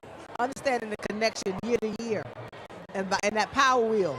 You know, because when we do sit back, they take over the state legislature, they take over the governorships, and then we're stuck. Or take over the county commissioner's court, the DA, judicial races, the school board. School board. That's real. That's real. And that's how we have to be thinking. Yeah. So we got a moment. We got this movement moment, right? That we can really do something. So that's what I'm excited about. And we got to make sure that we maximize. I'm still getting texts all day. Folks I hadn't talked to since 30 years ago in college or 40. What do I need to do? I got a cousin that has a school in Atlanta who was calling me, texting me that day. Hey, they have a school where they train folks to work in the health profession. He's like, I want a cousin, can you come in September? I have about 50 students, right, that I'm gonna have in September. I want to make sure all of them are registered to vote. That was Sunday. So those are the kinds of things that are happening. We grab a hold of that and give folks something they could do right there in their own community. Flying here, I had 8 brothers stop me in the airport. 7 of them were on the call. I'm talking about the moment I hit the airport, the moment I got here. And so again, so the lesson for our organizations is that has to be happening on a regular basis. Yeah. The lesson, because what happened was Mike Blake called me, and I can't remember if I called Mike or Mike called me. Yeah, right. It was like it happened at the same time. Right. And I said, Mike, Mike, the sisters always meet. I said, we got to do call with the brother. He said, man, we want to do something. He said, we want to use your platform. So because I already had the logistics, right? I already had the StreamYard account, we already had the show, we already had the network, so we didn't have to create that. I said, I got this. That's right. Y'all go do everything else. Logistics is down pat. And so what I think every black organization should now be understanding is that what the women did, what we did, everything else, every organization should be doing that. Every organization should be issuing the clarion call. That's right. Driving on social, putting it out there, and not just waiting for somebody else. I keep saying we've got all of this infrastructure in the black community that's untapped infrastructure. D9, Prince Hall Masons, Eastern. I would listen. The Prince Hall Masons should be doing their own call. That's real. The Eastern Star should be doing their own call. That's right. That to me is where folk need to be. Because I'll tell you, like with our Black Round Table, we had our leaders. They were like, when we gonna get on the phone? So we got on the phone the next day to talk about what this means, and we just took our hats off though. I said, I want to have a formal call, I want to have an informal call so we could talk, right? And everybody was like so pumped and ready. So I think that we got this opportunity, but we have to be strategic. We have to be organized, and you know what? It went from, either you're going to run to the polls because you are afraid of something, like Laura used to say, or you're going to run to the poll because you have some hope about something. I think it's both, because it's the reality that we know what this was at stake. Right. And it was like you felt frozen because that debate and the way they treated the man. And see, black people didn't like that either. Right. Right. We don't like unfair. Especially how the Democrats were trashing their own. Right. It's like y'all eat each other for lunch. I'm gonna go back to what we were just talking about. Some folk might get upset, and I don't really care. What happened on Sunday with the brothers? So, Mike Blake was with Kairos, Quentin James with Collective Pack, Khalil is with Win with Black Men, Bakari is a commentator, I'm Black Star Network. We all came together. We all understood what we all brought to the table. Do the assignment. And I'm gonna say this, and I ain't got a problem. The only, since we launched this show, there are only 4 black organizations that are partnering with us. And I'm talking about, that's spending money. That's saying, we want to do this. Roland, you got the media piece. We need you to amplify what we're doing. Only 4. Black Voters Matter, Reverend Barbara Pope's campaign. This is the 2nd year we've been at the National Urban League and National Coalition of Black Civil Participation. 4. But everybody else wants to do it for free? Yes. Oh, we got to change that. But here's my point. You know what y'all can do, but you also know you need the media amplification. So when y'all have something, you're like, yo, can you live stream it? We got it, because we already have the infrastructure. We already have 1.33 million subscribers. We already have the audience. That's the piece. So it trips me. Folks shouldn't get mad. They need to just get with the program. Right. If people don't understand the point is, if you don't do media, yeah, nobody knows you trying to do something, ain't that many people watching, because that's not what you do. We need to do a briefing on that. I'm telling you. I'm serious. I'm telling you. When I have my next membership meeting, which I don't have one this year, but I want to have when I have my membership meeting next year, right, it'll be in Black History Month. I want you to come, because we got to know how, because even if all that we think can happen happens in November, we have to stay organized, or history it teaches us what's going to happen. Right. You know, because this time I told people, I said, it wasn't about the pendulum swinging. They were knocking the pendulum down. Right. It was not going to be a swing back. Right. Right? Which means, that's why I was talking about we won't be erased. Right? Hey, y'all, they trying to take us out. They're not trying to say, we just going to, do this. No, they're like, we are going after every artery of upward mobility. Yeah. So you all are so crippled, you won't be able to come back. And that's the thing. So somebody's watching, is probably saying, oh man, you being self-serving. No, here's what they're missing.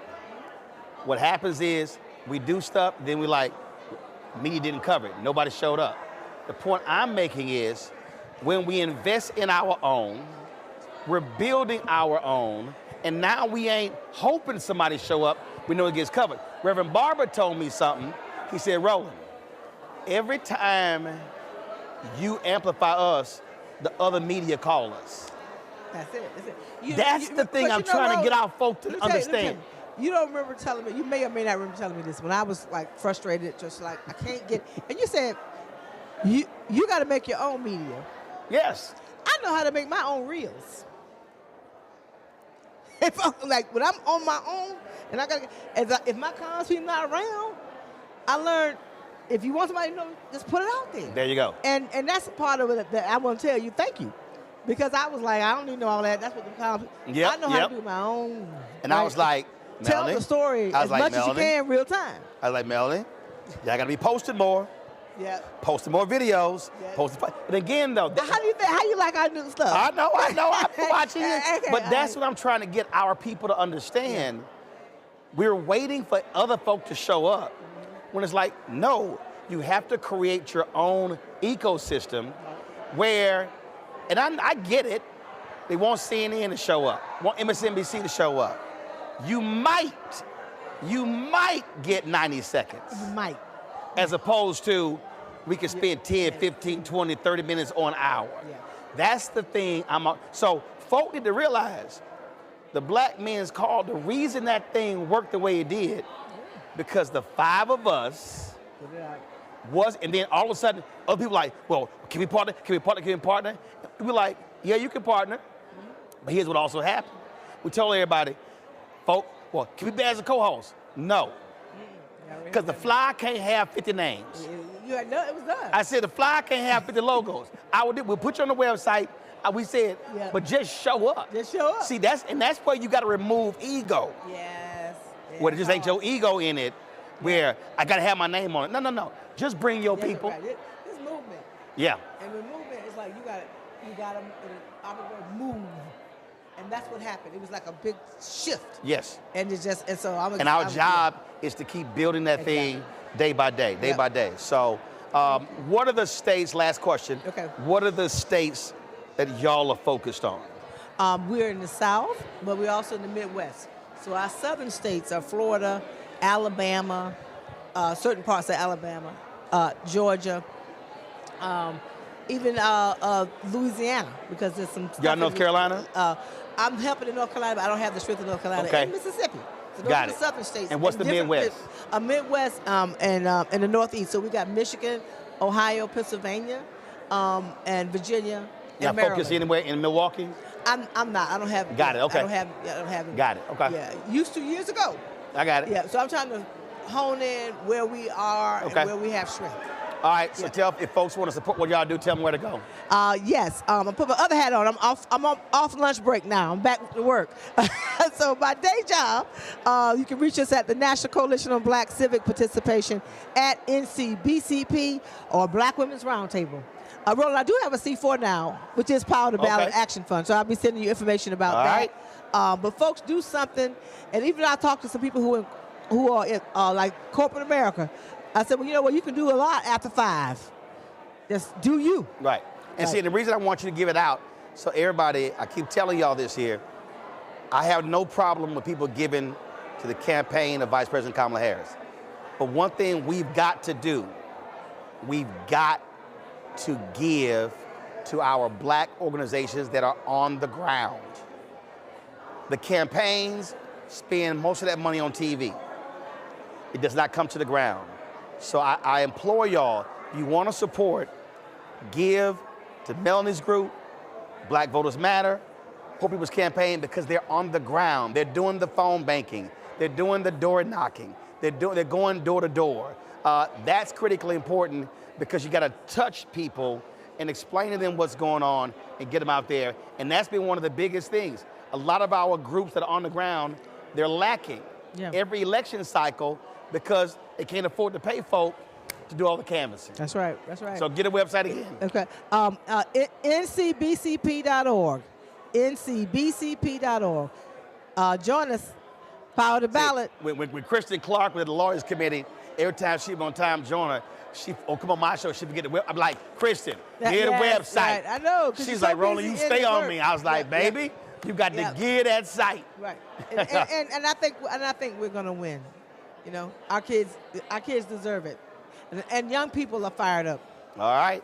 All right. No, we appreciate it. Thank you. Thanks you a lot. Okay, appreciate you. All right, folks, when we come back, we'll chat with California Congressman Ro Khanna right here on Roland Martin Unfiltered on the Black Star Network. On next, A Balanced Life with me, Dr. Jackie. How are you being of service to others? Doing for someone beside yourself is such a big part of living a balanced life. We'll talk about what that means, the generation that missed that message, and the price that we're all paying as a result. Well, now all I see is mama getting up in the morning, going to work, maybe dropping me off at school, then coming back home at night. And then I really didn't have any type of time with the person that really was there to nurture me and prepare me and to show me what a life looked like and what service looked like. That's all on a next, A Balanced Life with me, Dr. Jackie, here at Black Star Network. What's good, y'all? This is Doug E. Fresh, and you're watching my brother Roland Martin Unfiltered as we go a little something like this. Hit it. It's real.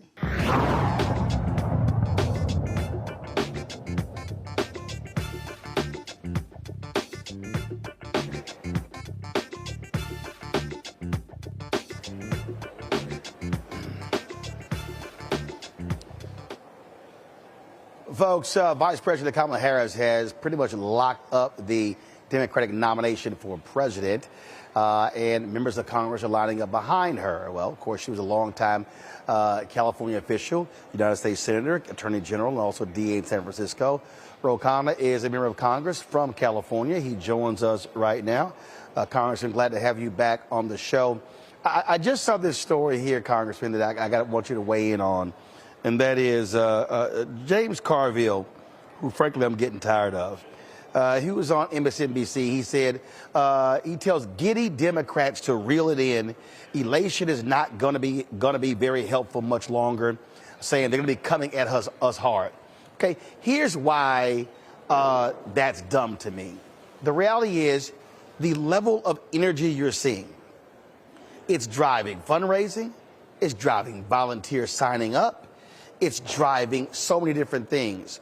You want to ride that as long as you can. You know they're coming. You know they're going to be attacking her. We know they're going to be unleashing ads. But the reality is you take advantage of the momentum and the energy right now. That's just smart. Roland, you're absolutely right. Look, these are the same folks who said that about Barack Obama. I mean, they said Obama can't win. They were firmly for Hillary Clinton in 2008. But what happened? They didn't count on the surge of donations that Obama got. He was out raising Hillary. They didn't count on the fact that every kid was going and telling their parents and their grandparents it's time to make history. And look, I'm not comparing anyone to Barack Obama. He's in a league of his own. But the energy that I have seen this week in terms of people saying, hey, how can I get involved, Ro? How can I give money? How can I get engaged? It's incredible. It has been a energy that I haven't seen in years. And that's what wins elections. I saw your previous segment about telling people to support groups doing the hard work on the ground, mobilizing, going door to door. That's what's going to win this for us. Yeah, so the last thing you need right now is somebody going, hey, y'all young people, stop making all that noise in the back room. I'm like, shut the hell up. I mean, the bottom line is what is required right now is you maximize the energy. I made the point, you had Win for Black Women on Monday. You had Win for Black Men. I was one of the co-hosts of that on Monday. The sisters were on Sunday. You had Latinas on Tuesday, South Asian women on Wednesday. You got white women having a call tonight at 8:30. You got black gay men. You got all these different groups. None of these things were happening before. That's what you do. You maximize the moment. You're absolutely right. Look, here's what's going on, and you know this because I know we had some tweets back and forth on it. The consultant class didn't want Vice President Harris. They wanted the president to step aside. By the way, I thought the president could have won too, though I think the vice president has gotten a lot of energy. And they wanted this open convention, and they had their favorites, different governors and all who they thought would do better. And guess what? It turns out that not only does the vice president clear the field and unify the party in 24 hours, she has historic energy. She ends up defying what all these consultants thought. And she's now tied basically the New York Times polls. And so some of it, I think, is a little bit of embarrassment that they were wrong. I mean, I don't see how anyone can look at this week and say, well, Kamala Harris hasn't been extraordinary. She's exceeded my expectations, and I've been for her for the past 3 weeks, ever since this drama said. I said it's got to be the president or her, and she's exceeded my expectations. So I think some of this is folks saying, well, it's got to get worse. We couldn't be that wrong.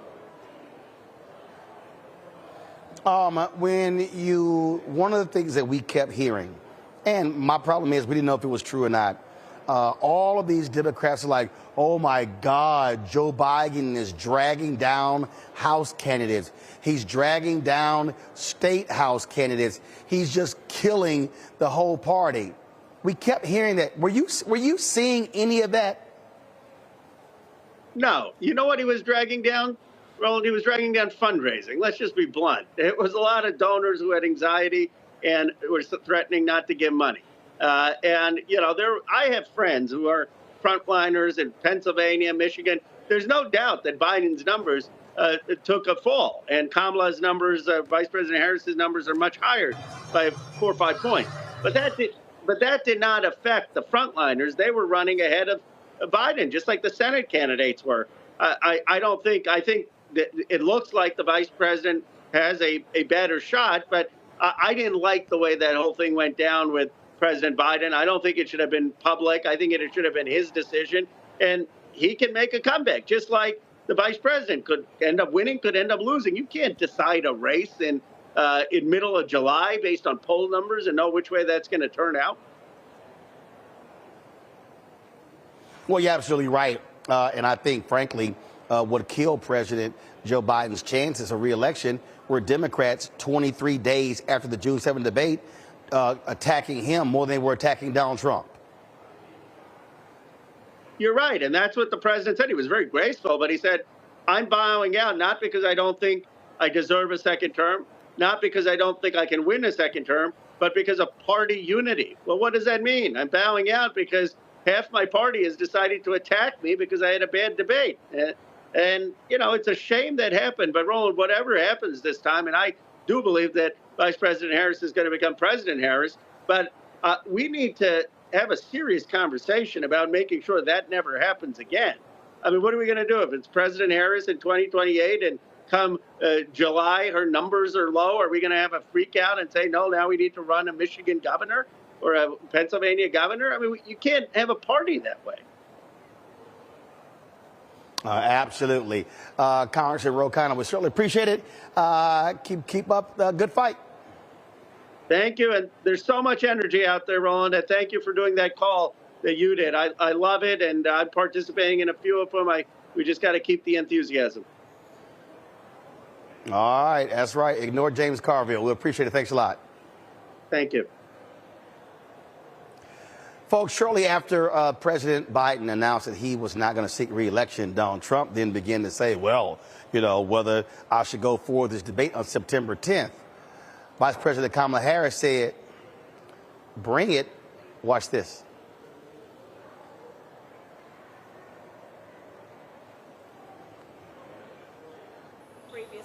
And that's the tweet she posted. Guys, roll a video. He agreed to that previously. Now it appears he's backpedaling. But I'm ready. And I think the voters deserve to see the split screen that exists in this race on a debate stage. And so I'm ready. Let's go. Will you do it? Previously agreed upon September 10th. All right, now, guys, pull the tweet up. So this is the tweet that she actually posted on her site. Trump agreed on the September 10th debate. It now appears he's backpedaling. Voters deserve to see the split screen that exists on the debate stage. I'm ready, so let's go. That's what I'm talking about, Reese. She's like, bring your punk ass on. Let's debate on ABC. I ain't running. Because he thought he was going to sit up there and bully Biden and knock him around a couple more times. But there's a new head chief in town, and he does not want the problems of Vice President Kamala Harris. She shined in 2020 in her debate against Mike Pence. And he was, you know, the demure, the little quiet, the little silver-haired, little, you know, whatever, conservative Republican. But she can really take her gloves off when it comes to Donald Trump. And Donald Trump is just going to lose his shit. He did not hold his composure when he debated against Secretary Hillary Clinton. And Hillary Clinton didn't take the gloves off the way that she could have. But I don't think that we're going to have a problem with VP pulling those punches if he dares show up. He complained, Lauren, about ABC and George Stephanopoulos. And so then Fox News threw out, hey, we'll host a debate. And he accepted. But I love her response. I love her going at him. It's like, oh, you backpedaling. But you're supposed to be the man. That's how you go at a bully. Yeah, the campaign is really good at putting them on defense and having them in a situation where they're constantly having to respond to something that the Harris campaign, the Trump campaign, is constantly having to respond to the Harris campaign. So that putting them in that defensive posture, knowing full well that they're having a lot of trouble messaging against her specifically, which is pretty, it's pretty obvious that they were going to have a big adjustment. They had really geared their entire campaign against President Biden and everything, the merch that they were selling, the hats, the whole thing, and now they have to make this entire shift, including the fact they're now running against a woman, a black woman. Now all of a sudden they've got a problem because they have to calibrate for that, and they're totally they're just on defense. Trump campaign is on defense. I'm sure we'll get some whiny sort of communication on social media from President Trump a little later. But in a one-on-one setting, this is going to be very interesting because she is really good at, as most prosecutors would be, she's good at making an argument, and she's good at getting someone back on their heels, and you can see it in the messaging this week. Greg? Yeah, I agree with everything's been said. You know, we really are in uncharted territory. They're racists. We know that. And not just the Republicans. One of the reasons that the swamp creature Jim Carville is having so much problem, these buzzwords that keep coming out, you know, hey, it's because you can't control it, you see. This isn't your father's Democratic Party, sir. And all these non-white people are scaring the hell out of these people. The Democrats want to win, but damn it, can we win on our terms? You know, we stabbing Joe Biden in the back. We're thinking about Gretchen Whitmer, Pelosi sitting down there, can I get my boy in, the governor? And when the minute Joe Biden crossed him over and was like, no, I'm going with Kamala Harris, meaning that's the second black politician he did that to. He did it for Obama in 2008. Well, guess what? Then these sisters come in, and the brothers right after them. This thing is beyond their control. Now they got to grin and bear it. Okay, and Bill Clinton always, and Hillary Clinton always with their finger to the wind, except when Hillary, of course, ran in 2008 to figure out that the Negro is going in that direction, jumped out there. Now, of course, that leaves Barack on the island by himself, but, you know, that ship may have sailed, but he'll be on board shortly. Now, on the other side, I agree with everything that you said, Reese, and everything you said, Lauren. They don't know what to do because Donald Trump is a whole-ass racist. And so he knows he wants to use the N-word. He wants to jump out there. But the problem, then here comes J.D. Vance with his stupidity, not ready for prime time, hillbilly in chief. Maga Mike stepped out there. They trying to formulate a strategy. Why? Because this isn't just a black woman. She's a black woman whose daddy from Jamaica. She's also Indian. Ro Khanna didn't talk about it. There was an article in today's New York Times. Harris brings pride to Indian Americans. They are the most politically active by group in that large cluster of Asian. The Indian Americans in the United States are the most political. They participate the most. They give the most money. This is something you haven't seen. Narada Haley turned all the way into whiteness. And then J.D. Vance's wife is Indian, and the racists in the Maga party are jumping on her like, wait, he married to an Indian. So they are over there apoplectic because they don't have a strategy to run against the Vice President of the United States that doesn't include what's in their soul, which is all of that racism. And finally, the last problem they have is this. The Democrats are not going to win the majority white vote. They haven't won that since the 60s. However, in terms of youth vote, in terms of all these other votes, they now can win enough of that white vote. And this coalition of non-whites that the white Democrats can't control and the white Republicans can't just call what they want because they want to win the White House, this could roll over them like the ocean. I do think a lot of this, Lauren, is the political class moaning, whining, and complaining because contracts on the line. Money's on the line. Power and influence is on the line. Yeah, well, she, of course, would control all of that, right? She would control the vendors. She'd be the de facto leader of the party. And in fact, at this moment, she really is the leader of the party. Certainly as the nominee, she would be the leader of the party. And that, of course, goes to contracts and vending and control. And quite frankly, you know, what we're seeing, just like we saw in 2007, 2008, we see a black candidate bring the excitement, the lightning in the bottle. They bring everything that you need to run a campaign successfully. The galvanizing young voters, the people out knock the doors, and she's generated $200 million in 4 days.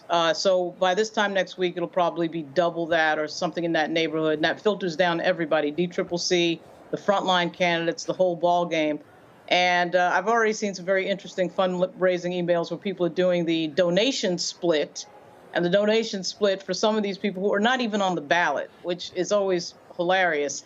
They're splitting a donation with the Harris campaign, but they're not even on the ballot. Okay. So, I mean, she brings the excitement and the energy. And let's see who gets the money. And then people have to really pay attention to that piece because it never fails. It's just like the dawn of rock and roll where we have the we have the talent, and then, you know, the Chess brothers steal the money. So people will have to pay attention to that piece. All right. Hold tight 1 second. We talk about the money. When we come back, we'll chat with the principal of the Fearless Fund, talk about their legal battle when it comes to getting venture capital dollars to black and brown women. You're watching Roland Martin Unfiltered on the Black Star Network, broadcasted live from New Orleans, site of the National Urban League Convention. We talk about blackness and what happens in black culture, we're about covering these things that matter to us, speaking to our issues and concerns. This is a genuine people-powered movement. There's a lot of stuff that we're not getting. You get it, and you spread the word. We wish to plead our own cause. Too long have others spoken for us. We cannot tell our own story if we can't pay for it. This is about covering us. Invest in black-owned media. Your dollars matter. We don't have to keep asking them to cover our stuff. So please support us in what we do, folks. We want to hit 2,000 people, $50 this month, raise $100,000. We're behind $100,000, so we want to hit that. Y'all money makes this possible. Check some money orders. Go to P.O. Box 57196, Washington, D.C. 20037-0196. The Cash App is $RM Unfiltered. PayPal is R-Martin Unfiltered. Venmo is RM Unfiltered. Zelle is Roland at RolandSMartin.com. I'm Marissa Mitchell, a news anchor at Fox 5 DC. Hey, what's up? It's Tammy Roman, and you are watching Roland Martin Unfiltered.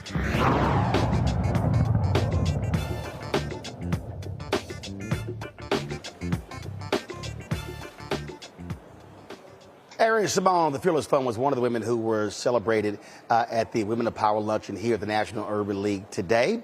After she got off the stage, she and I had a conversation about the ongoing legal battle that they are engaged in. Erin, how you doing? I'm wonderful, and you? All right, I'm good. Y'all have been, how long has this legal battle been going on? August 2nd, 2023 is the day that we got sued. So where is it now? Where does it stand now? Without giving too much, it feels like it's about to be over soon. Okay. One of the things that that people don't understand is that, and I don't think people really get it, that just the absolute lack of funding that goes to not just African-American companies, but black women companies. Oh, yeah. From venture capitalists. It's a fraction of a percent. When we do we invest black and brown, so when we say that, the combined is 0.39%. 0.39. Oh, when you're talking about black women, it's much less, much less. It's horrible. And honestly, when we got into this space, prior to us being in existence, the average fundraise for a black woman was only $30,000. Wow. Yes, and only 34 out of the whole country had raised $1 million. 34. And what's crazy to me is, what are the size of y'all grants? Exactly. We're not talking, y'all ain't walking around saying, here's $3 million, here's $5 million. Exactly. Well, there's two sides of our business. Right. We have the foundation that does the grants, so that's $10,000, $20,000. Right. At our fund, though, we do seven-figure checks. So some people have had $1 million injection of capital. Some people have had $2 million injection of capital. So we invest anywhere between, I would say, around $100,000 up to around $2 million. Got it. But again, we're still. But it's still micro. Precisely. So I work in a $62 trillion industry. Right. That is ruled by 92% white men. Yep. And that's white men. So mind you, I didn't even get to men of other races. Mm-hmm. So the amount of women that are cutting checks are very far and few between. Mm-hmm. But I do believe if we can get more people on the check cutting side, we can get more people to receive investments that look like us. But one of the things that I have said all across this country, as I've tried to educate our folks, is that if you want to actually create the change, it's if the folk whose pension money is being used, they have to be making the noise, because we're trying to change it from the top, but their money comes from the pension funds. The pension funds' money comes from the workers, and many of those workers are black and brown and women. So I've had to explain that to many people, and I'm so glad you have definitely the comprehension of it and been spreading the word. For years. I spoke about it just recently at another conference. I was on stage, and there was about 10,000 people in the audience, and they were blown away. I said, you have to realize I work in a $62 trillion industry. The largest investors in our industry are the pension funds.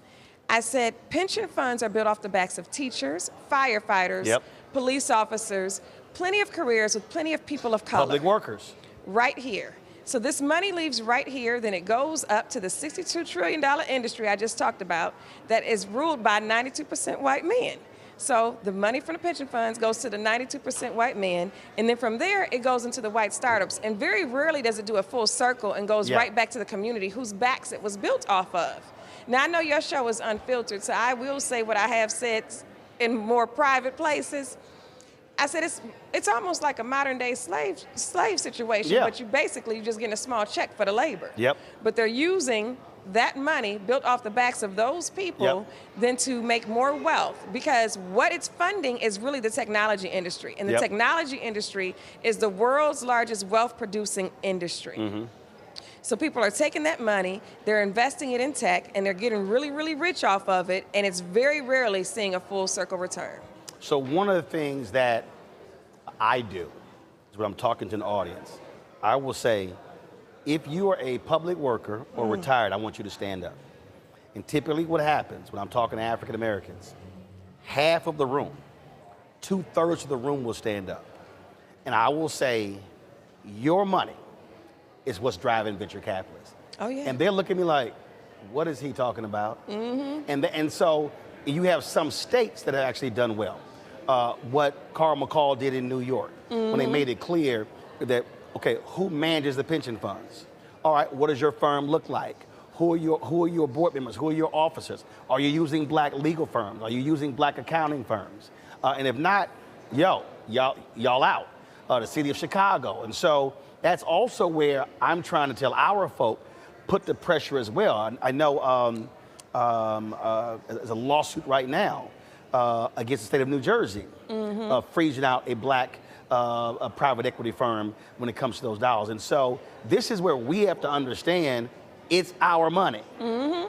And we got to be a lot more vocal saying, no, y'all not going to keep playing this same system, using our money, and y'all get rich. It is. It's horrible. And I'm so glad you said, if you, or even we need to come down to, even if you know somebody's a public worker, everybody does. And that is, I would say, the biggest call to action, that they need to demand where they want their dollars allocated. That is the biggest call to action. The other call to action I wanted to point out, prior to being sued, my staff knew what I was about to do, and maybe other people may have got wind too, was I wanted mandates on the pension funds. I wanted minority mandates on the pension funds, that if you were going to use this demographic and this percentage of workers from these backgrounds, that's where the money had to go back to. And I still think that policy change and that policy implementation needs to take place today. Oh, I agree. Yes. And because you take BlackRock controlling 75% of the federal pension fund, and who is one of the biggest donors to the Republican Party, the head of BlackRock. And so again, our money is being used actually against us in the political spaces, which is also funding the folk who are suing y'all. Oh, yeah. Oh, yes. That came out. Even recently, I was watching MSNBC. Can I say that on here or no? Yeah. Oh, okay. That's fine. I was watching TV and I saw people were exposing who was funding basically the AAERs, the Ed Blooms, and the people behind our lawsuits. And I said, they have no clue. A lot of the places where you work are funding us. You have no clue. What has been the response in terms of the companies that were investing in you? Did folks pull out? Not that people pulled out. How should I put it? They pulled back? Didn't do again. I guess is the best way to say it. Well, for me, that's pulling out. He said that's pulling out. If you didn't stay with it, you pulled out. Yes. So a lot of people were already in, I would say, our fund too. In the middle of our fundraise, we had closings fall apart. We haven't had a closing since at the fund. Wow. Yes, the foundation has had donations since. But at the fund, we haven't had a closing since, and that hasn't happened since inception. And I said, oh my gosh, but hopefully when this is over, I will know once the dust settles. Got it. Okay, litigation's off the table, so what is your excuse? Like, I need to know where you stand right now with this. So we'll know that soon too. So after, I will give some more background about the case. After we won in the preliminary injunction in the district, we lost the appeal. We do, or did, and still have an opportunity, of course, to appeal this to the Supreme Court, but we know what the makeup of the Supreme Court is. I refuse to let us have a SCOTUS ruling. I refuse. Because while I'm dealing with this, the damage that will do to so many people, I refuse for that catastrophic Well, and what people don't results. understand, why that matters. So legal scholars are very particular about when suits are filed, how far you want to take it. I think about when there was a lawsuit in Texas against the racist Democratic primaries. Mm-hmm. And there was a lawsuit that was funded by voters there. We're going back to the 40s. And they lost, and they wanted to appeal. And Thurgood Marshall and others were like, no, don't do that, because if it goes to a higher court and then they rule against it, it actually will have a much broader impact, and it goes beyond. And so that's the thing that people have to understand when we talk about how when lawsuits are filed, you got to think beyond just your particular case. Once that precedent is established, then all of a sudden it can be applied universally. Look, the bottom line is it was the college affirmative action ruling case in June. On that caused them to go after y'all, which had nothing to do with college affirmative action. Mm-hmm. Nothing at all. A SCOTUS ruling does. It sets precedents. It becomes case law. It now can apply to everybody federally. And I said I refuse for that to take place. I really do. So hopefully we get this wrapped up soon to a place we both can come to an agreement on. Last point, have you been surprised and happy with how regular, ordinary folk have responded with the attack on y'all? Yes. Oh, the amount of prayers, individual donations, the awareness. I would say that's the grassroots support has been the support. Right. Yes, that's what has kept us going. Like, you know what? People believe in what we're doing. People want to see this continue. That right there is the motivation. All right. Well, look, we'll stay unfiltered. Y'all stay fearless. Thank you. I would appreciate it. Thanks a lot. Thank you so much.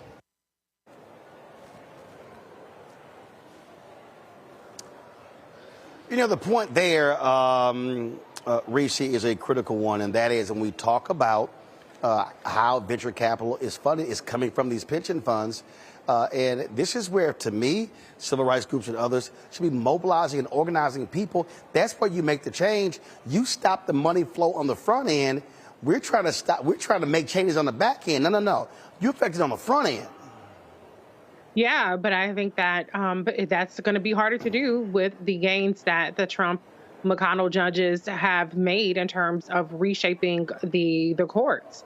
And I don't want to call them activists, but people like Ed Blum have financed an effort to overturn the ability for Black people to make any gains when it's specifically targeted towards Black people, or even if there's an implied targeting to Black people. So we have to get creative in how we approach these solutions. We have to fight back even harder, and we have to really invest in our existing infrastructure so that we can use that infrastructure and leverage that infrastructure to build on that much more. The point there, Lauren, is an important one. That is, Ed Blum and others, this is a well-funded effort to target everything, every program, not just Fearless Fund, corporate programs, legal programs, and Project 2025 has the exact same mission. If Trump is successful, they're going to go after any and every program that is about advancement of African Americans. Yeah, and unfortunately, this has become the cornerstone of what the Republican Party has become, trying to sort of stop other people from doing stuff, and specifically Black people from doing stuff, right? And getting to that next rung on the economic ladder. It's a really unfortunate thing that this party, that really had started to turn in the direction of something other than this under George W. Bush. He tried to make for a little bit more of a diverse Republican Party. And that has now completely been reversed by the Maga Republican Party and Donald Trump, as if we're back in the 1950s. This has become the cornerstone of what they're obsessed about. They're very organized, as you said, and they're very well funded, and they put their money into this, and it's a huge mystery as to why this is an obsession for them. But it is an obsession for them, and it's really unfortunate because a lot of progress had been made in the party, and now it has completely been reversed. And unfortunately, they've sort of wound this into their theory of winning an election, which is when you galvanize white voters against communities of color, you get them energized to vote Republican, which is their strategy, and it's Southern strategy, and it's really sad to watch, actually. Greg? Yeah, absolutely. Yes. You know, I'm running into more and more people who say they read Project 2025. And as somebody who reads as much as anybody else I know, who has read through the headings and gone through many of the pages, it's 900-some pages, I look at them and say, either you're lying or you're stupid. And let me say that for what I mean by that in this regard. To pick up where you were, Lauren, you know, these white nationalists want to destroy any form of regulation. They're trying to destroy the regulatory state, and they've gone a long way toward knocking the underpinnings out. That's so they can have unfettered capitalist rule. The people who bought them, these politicians, have told them, get all of the rules out of the way so we can do what we want. Now, is it overreach with the Fearless Fund? You might argue that it is, that these people do what they want, but you have to factor in the fact that we're talking about racial capitalism. So it isn't just so they can have unfettered, these billionaires, and can have unfettered transnational, because they have no loyalty to any flag. You know, not just take all the restrictions off them. When you put racial capitalism in it, then it becomes, and we don't want you to do what you can do with your own money either, because we brought you here to be slaves. So we're going to control you too. So what you said in that conversation is very important with Sister Parsons. What the vote does, this is where the voting comes in, is important. And this is why they're trying to block it. This is why they don't want you voting. When you control public dollars, because you are in elected office, you have the ability, at least in part, to counter that. So as you say, the pension funds, and you're able to control that. Glad you mentioned Carl McCall again, because people don't remember. That's what the vote allows you to do. It gives you public access. And that's access to dollars, access to capital, and access to policy that can put something in place. With that being said, these capitalists do not want you to have that. So they invest in politicians who then appoint judges who make sure that the legal framework is in place to allow them to do whatever the hell they want. You said a minute ago, the boomer generation and elders are making transition. Here we are on what should have been Emmett Lewis Till's 83rd birthday. And all these elders at Kamala Harris's home church, the Vice President's home church, tomorrow, Nathan Hare will have his memorial service with one of the fathers of Black studies. Bernice Johnson Reagan has made transition in the last week and a half. She who said, "We who believe in freedom cannot rest," quoting Ella Baker. And when you think about the fact that that generation is gone or going, the young people are being radically misled, hoodwinked, bamboozled by an industry that is all about profit. You saw the tech stocks are down today. Everybody from Tesla to Apple to not Alphabet, whatever they call themselves, Meta. This is about control, and public dollars allow control. And they've got to stop that, which is why they're trying to kick the teeth out of it. And that's why this election is very important.